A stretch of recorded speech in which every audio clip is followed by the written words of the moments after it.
This is my third visit to India, but my last visit to India, the second one, was many years ago. It was in 1986, and since then I haven't been to India, so I'm doubly pleased to be here. First of all, to be again in India, and secondly, I must say, in a period in which Indian-Israeli relations have improved tremendously. I'm very glad about it. I remember when I came in '86 to India, even getting into India was, for Israelis, was a little bit more complicated than it is at present. But at present, I know that I stayed in a hotel last night, and I heard Hebrew from almost everywhere. I was very positively surprised. So I'm very glad to be here. Now, my subject today, no, I want slides. I want oh, you don't want that?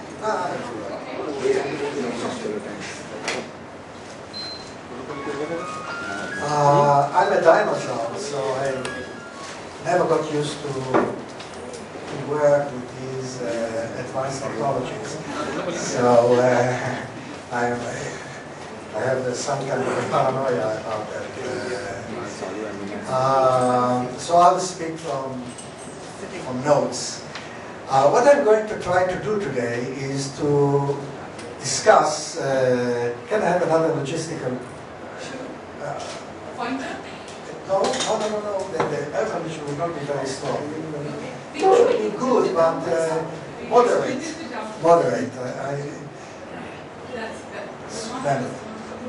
Thank you very much. I hope it doesn't affect you, but I get a frozen shoulder from the strong air conditioning. What I'm going to do today is to discuss several topics for about 40 or 45 minutes, and then I'll be delighted to respond to questions.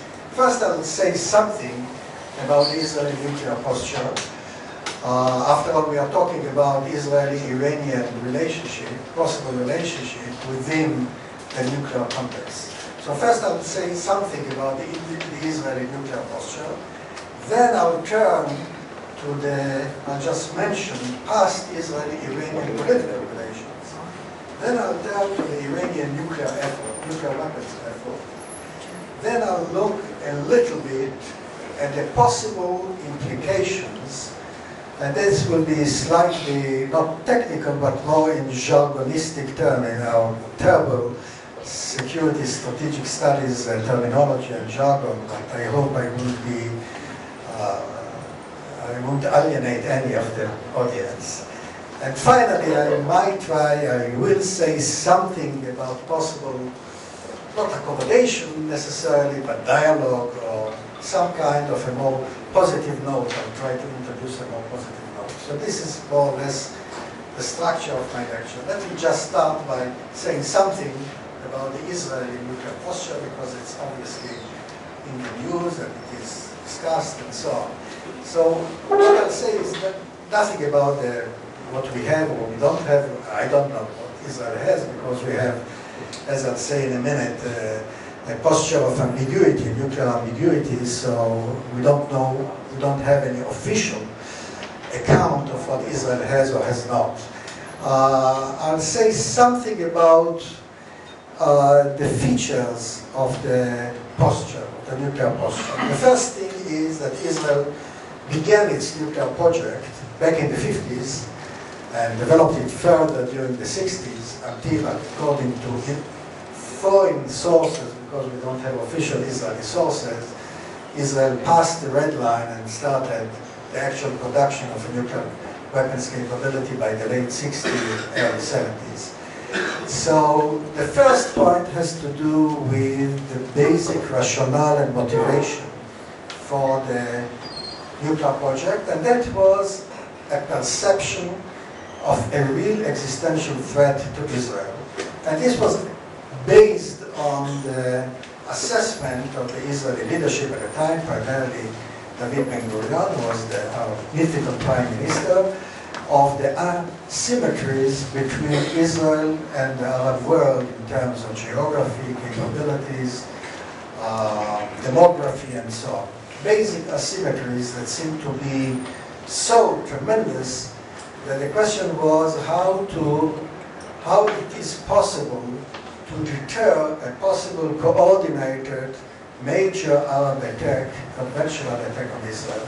And this led eventually through different internal debates and so on to the decision to acquire a deterrent capability and what was assumed a total deterrent capability vis-a-vis the possibility of a major Arab military coalition that might attack Israel. And so deterrence. So that was is the first feature of the Israeli nuclear posture. The second feature is the ambiguous posture. And that is to say, Israel has never admitted to having a nuclear capability. Israel, there are different formulations. Israel will never be the first to introduce nuclear weapons into the Middle East, and several other formulations. I don't want to go into that, but there have been several formulations.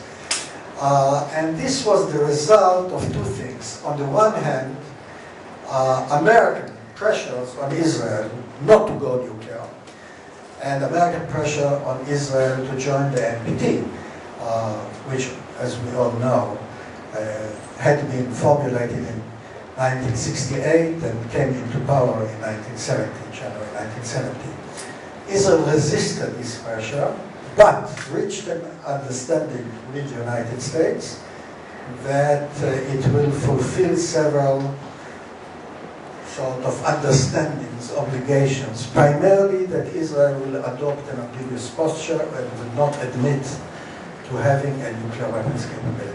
This was the main feature. There are several other understandings.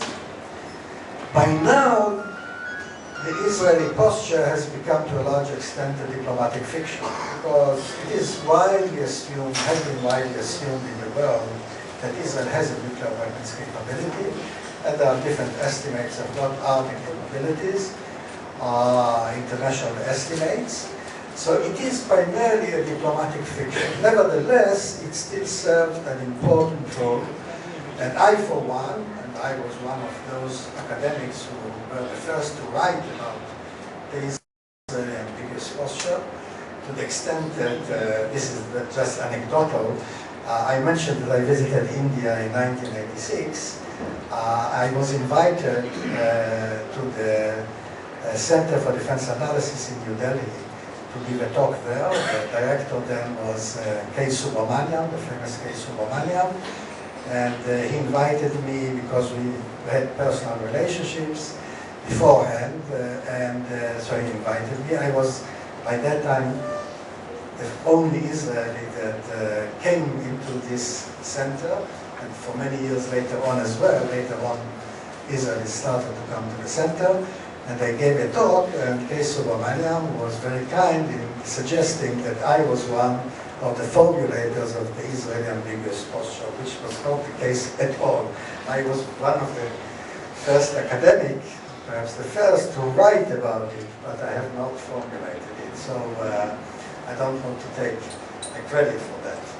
Now, what is the other features of the Israeli nuclear posture? I would add an additional one, and that is that Israel over the years pursued, I would call it, a very responsible behavior in the nuclear area. Israel faced several times major challenges in terms of military confrontations with the Arab world or with the Arab states.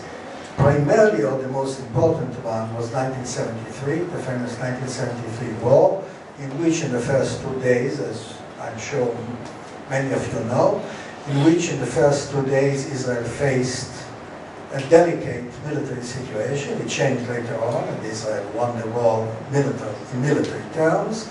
But after the first 2 days, there was a debate within the Israeli, what is called the kitchen cabinet, about the possibility of sending nuclear signals, not the actual threat of the use of nuclear weapons, but signals referring to the Israeli nuclear capability, and the Israeli kitchen cabinet, that is the limited informal cabinet, a group of those who made the decisions, decided flatly against it. And the Prime Minister, the Israeli Prime Minister at the time, Yair, said explicitly, this war is going to be fought only in convention, with conventional arms, and not with nuclear arms. So this is the third feature, and the fourth feature is that Israel has never used its assumed nuclear capability in a coercive diplomatic manner. And I'm sure you know that in the history of the era of the nuclear age, several nuclear powers from time to time tried to use nuclear threats in order to achieve, to impose political conditions on other states, and Israel has never tried to do that for a variety of reasons. This is part, I would say, of the Israeli responsible behavior. That's as far as the main features of the Israeli nuclear capability, or nuclear posture. Let me just add one thing and I'll move to Iran. And that is, before moving to Iran, I'll add an intermediary note, and that is that until the revolutionary regime in Iran took power in 1979, Israeli-Iranian relations were very good. Politically were very good. They were not very public, although we had an Israeli mission there and all the rest of it, but they were very good, very intensive, and so on. Came the revolution, and the relationship changed in a radical way.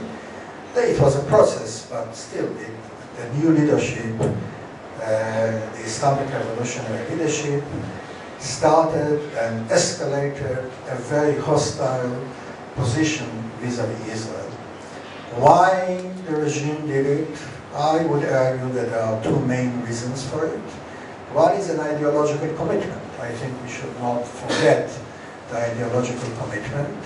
And this is the attempt by the Iranian revolutionary regime, especially presently, to take over the mantle of a leader in the Islamic world, a mantle of a leader in the Middle East, and the mantle of radical Islamism in order to achieve Iranian goals as well, apart from religious goals. And this is, as an instrument for that, they use also anti-Israeli hostility, anti-Israeli policy, and not only in ideological and public terms, but also in actual reality, in action, and that is to say the aid they provide to Hezbollah in Lebanon, Hamas in Gaza, and opposition to any process towards an Israeli-Palestinian accommodation and to Israeli-Arab accommodation in general. So we have here both an ideological commitment and also, it seems to me, an instrument of foreign policy in the hands of the Iranian regime.